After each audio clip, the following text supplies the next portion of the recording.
Olá pessoal, com muita tristeza a gente fala desse assunto que asma infelizmente pode matar, né? Com o falecimento de Fernando Young, Fernando tem 49 anos, nossa, é muito triste com ver a pessoa cheia de vida, né?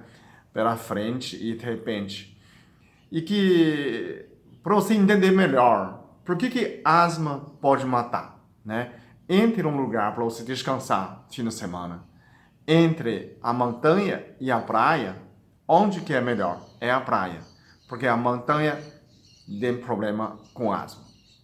Para quem não me conhece, eu sou Peter Liu, sou médico medicina chinesa, tenho um canal aqui no YouTube, tem mais de 1 milhão de assinantes e tem mais de 1.000 vídeos para você compartilhar. Tem uma clínica em Campinas de acupuntura para atender pessoas.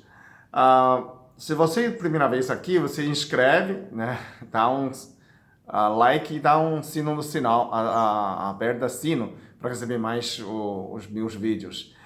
Meu objetivo é para você, sem gastar nenhum centavo, para ter cuidado com a saúde e ficar mais feliz e assim um mundo melhor. Bom, para quem tem asma, né, brônquio tem mais muco, né, tem mais inflamação no brônquio. Então, a respiração já é menos, já é reduzida. Quando você sube altitude, quanto mais alto, tem menos ar, né? Quando você vai no La Paz, vai no Machu Picchu, você sente que falta de oxigênio, né?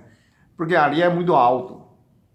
Aí quando você vai a Campo de Jordão, tá a 1.200 metros, né?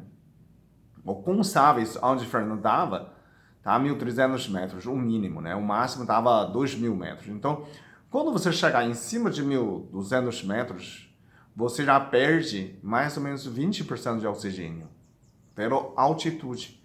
A oxigênio é como fosse a bolinha do ar. A concentração, a percentagem é igual, só que entra menos de oxigênio por causa da pressão que diminuiu dentro de nós, ok? Dentro do pulmão. Então, entenda o que as bolinhas de ar, ele entra menos, né? Então, como fosse a situação exatamente contrário, sabe aquela câmara hiperbárica, né? A situação da montanha é como se hipopárica. A situação hipo é menos oxigênio.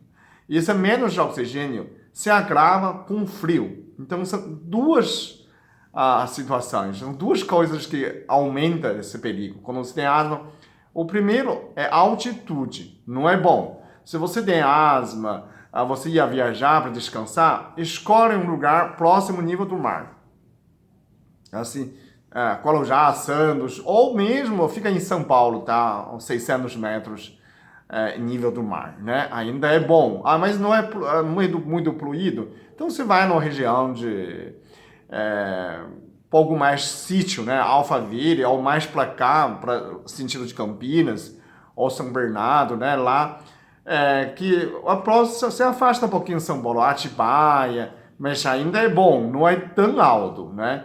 Você tem um nível bom de oxigenação. Essa é a primeira escolha. Onde vou, né? Não escolhe a Serra de Mantiqueira, é muito alto, né? Então, vai em lugar menos. Não gosto de mar. Mas você vai em lugar, né? Cajamar, aqui próximo, né? Vindo para cá, Vinhedo, Indaiatuba, Campinas, tudo nessa região. É uma região nível 600, 700 de nível do mar, né? É bom ainda. Bom, quando você vai em lugar mais de 1.200 metros, você já sofre falta de oxigênio, esse é o primeiro. Falta de pressão no ar. Você tem mais ou menos 20% menos de pressão do ar, né? Você tem menos oxigênio e tem menos pressão, empurra o ar para seu pulmão, né? A terceira situação é frio. O frio faz mais mal. O pessoal fala assim, frio, por que faz mal? Né? Quando você tem frio, né, você concentra muito molécula de água, né, vapor. O água, ele é mais pesado que o oxigênio, né? Então, quanto ele é mais pesado, a gente fala assim, com fígado, né? Mas o peso do molecular, ele é menos. Não sei se você consegue entender. H2O é mais leve do que O2. Então, ele exercita menos ar ainda, né? Quando na frente fria, o tempo nublado, a pressão do ar ainda diminui. Piora mais. Então, dia de chuva, dia de frio, a pressão atmosférica, né? Se você entende física, dá uma revisada na física, o ar ainda diminui. A pressão ainda diminui com frio. Então, são situações, duas situações graves, frio e altitude. São duas coisas agravas, diminui o oxigênio, diminui a pressão. Então, faz mais mal para asma. Se você está em São Paulo, você vai a um lugar, vamos supor, Campo de Jordão, você diminui praticamente 40% de eficiência de oxigenação. Isso é muito. Quer dizer, você está recebendo quase metade. Você recebe 60% de oxigênio que está em São Paulo. E em vez de você quer melhorar, piora a situação. Você vai ao Campo de Jordão no dia de quente, do calor, talvez, né? Ou você não tem problema de asma. O que não tem problema de asma, não sente diferença quase nada, chega no Campo de Jordão. Você vai chegar mais, quando você sente, mais 3.000 metros, lá em La Paz, lá na Cuscuz, né? O Peru, talvez você sente diferença. Mas nessa altitude, Serra Mantiqueira, né, tudo nessa região, normalmente a pessoa sadia não sente. Mas cuidado que você tem um filho, tem uma filha, tem a mãe que tem asma, você que tem asma, né?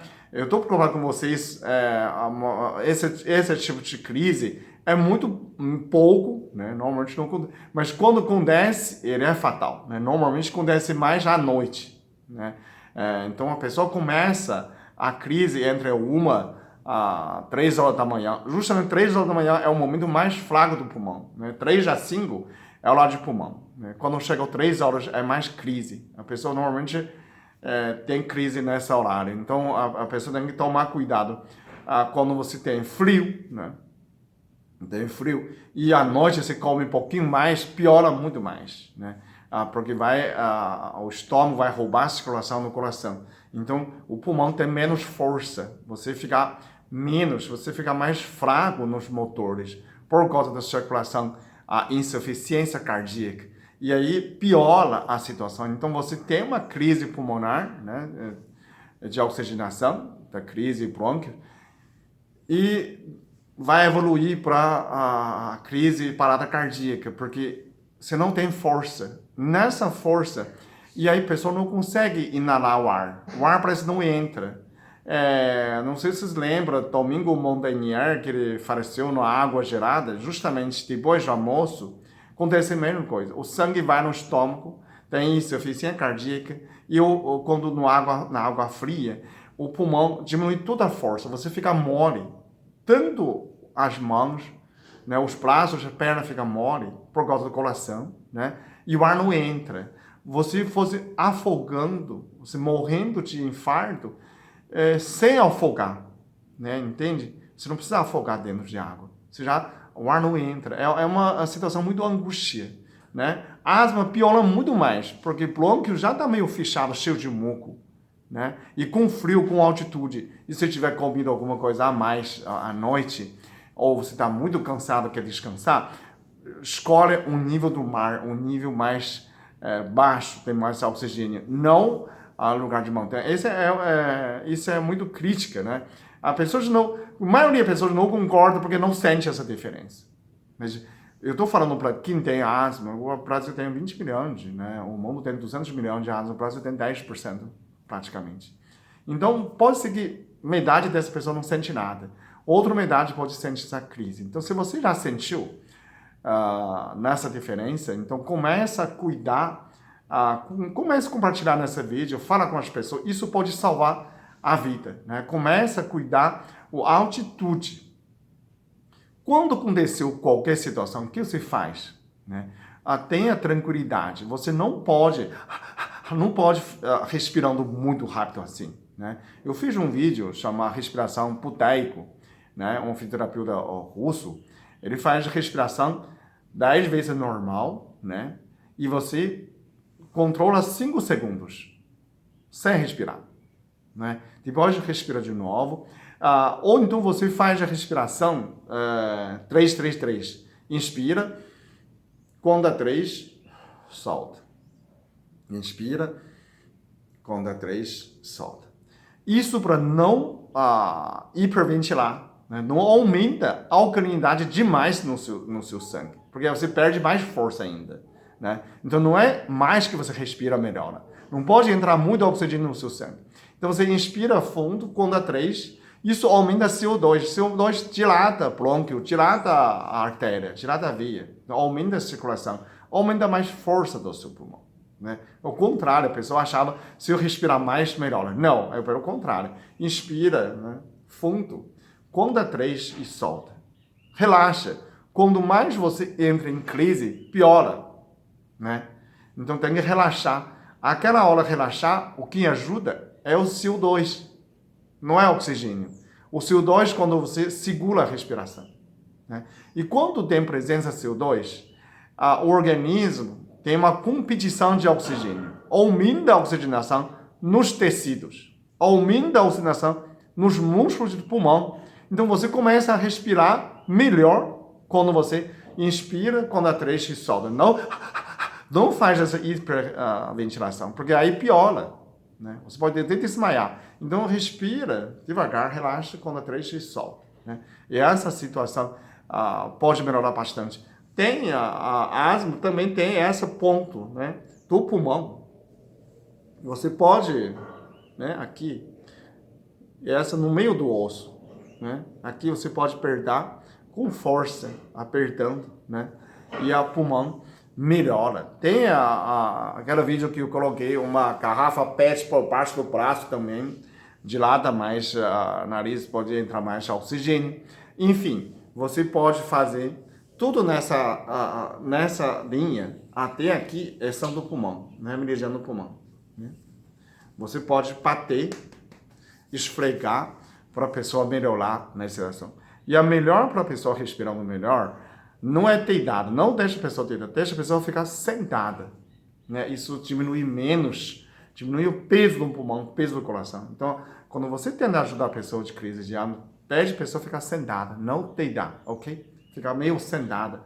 Ou colocar mais travesseiro quando deita um pouco mais alto. Isso pode ajudar bastante, ok? Tem mais de 1000 vídeos falando sobre essa asma. Vou colocar link no final, a respiração sobre a questão de asma, né? Para você entender como melhora a sua crise, ok? Obrigado.